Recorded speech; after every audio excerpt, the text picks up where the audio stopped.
اس دنوں ایک سال کی جماعت چل رہی تھی اندرون ملک، 2-3 ساتھیوں کو اس طرح کا خواب آیا کہ بھی جو اس جماعت کی نصرت کرے، حضور صلی اللہ علیہ وسلم کی زیارت ہوئی اور آپ نے فرمایا کہ جو بھی اس جماعت کی نصرت کرے اس کو میرا سلام پہنچے۔ اب جناب اس جماعت کی نصرت کرنے والوں کا کیا ہے، لائنیں لگ گئی، ہزاروں کا مجمع آ رہا ہے کہ بھی اللہ کے نبی کا سلام ملے گا۔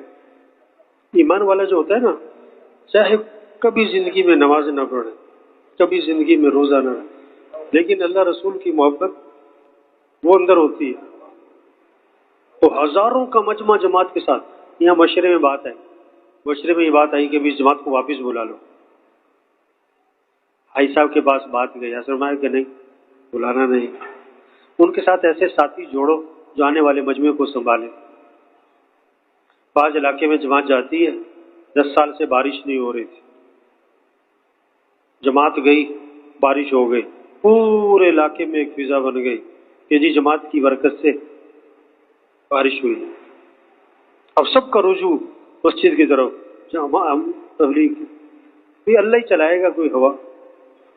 اللہ سے مانگے کہ اللہ ہماری تو کریم ہے، تو کیا ہے، کرم کر، اور ہماری اس محنت کو، ہمارے اس خروج کو، ہمارے اس سفر کو اس پورے علاقے کی ہدایت کا ذریعہ بنا دے۔ تو کرم کا معاملہ کیا مطلب، کلام کچھ نہیں ہے، ہماری اعمال، ہماری محنت سب ایسے ہی ٹوٹی پھوٹی سی، لیکن تو اپنے کرم سے ہماری اس ٹوٹی پھوٹی محنت کو کیا کر لے، قبول کر۔ ہمارے اعمال کیا ہیں، ٹوٹے پھوٹے، کھوٹے، ہماری محنت کھوٹی، ہماری یہ کھوٹی سی ٹوٹی پھوٹی سی محنت قبول فرما۔ مولانا جمشید صاحب رحمۃ اللہ علیہ چلاس میں اجتماع تھا، چلاس، تو دعا کروا رہے تھے کہ اے اللہ یہ چلاس والے، یہ سیدھے سادے، یہ بھولے بھالے، یہ تیرے ہی حوالے، تیرے ہی، تو آپ سب کس کے حوالے بھائی، اللہ کے، اور اللہ بہترین کارساز ہے، بہترین مدد کرنے والا ہے۔ یہ جذبہ جو ہوگا نا، اللہ اس پر کام لے گا۔ پھر یہ جو اللہ کے ساتھ کیا، اللہ ہے کچھ نہیں، نسبت تیری نسبت سے چل رہے۔ پہلے ہماری کمی کوتاہی کو معاف کر، پہلے انسانوں کو، اللہ کے لیے کیا مشکل ہے۔ آپ جس علاقے میں جاؤ، اللہ کرے کہ آپ کا سفر مسجدوں کے آباد ہونے کا ذریعہ بن جائے، وہاں کے جھگڑے فتنوں کے ختم ہونے کا ذریعہ بن جائے، اس پورے علاقے سے شر کے ختم ہونے کا ذریعہ بن جائے۔ ایک صحابی نے عرض کیا، حضور مجھے نصیحت فرمائیں۔ آپ نے کیا فرمایا، نماز پڑھو تو یہ سمجھ کر کہ زندگی کی کون سی نماز ہے، ہر عمل میں یہ کیفیت لائیں، ہو سکتا ہے یہ عمل زندگی کا کیا ہو۔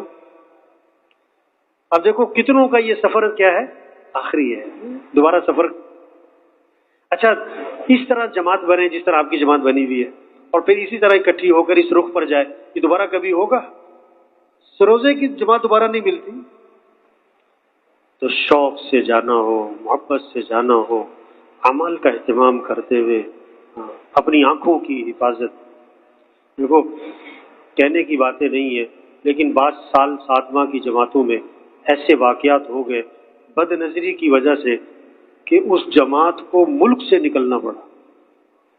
اپنی نظر کی حفاظت، من لم يقدر على غض بصره فلم يقدر على حفظ دینه، جو اپنی آنکھوں کی حفاظت نہیں کر سکتا وہ اپنے دین کی حفاظت بھی نہیں کر سکتا۔ اور ایسا فرماتے اس کام میں جو دوسروں پر اعتراض کرتا رہتا ہے، ایک وقت آتا ہے کہ خود اس کام سے محروم ہو جاتا ہے۔ کسی پر اعتراض نہ کرے، کسی پر اعتراض نہ کرے۔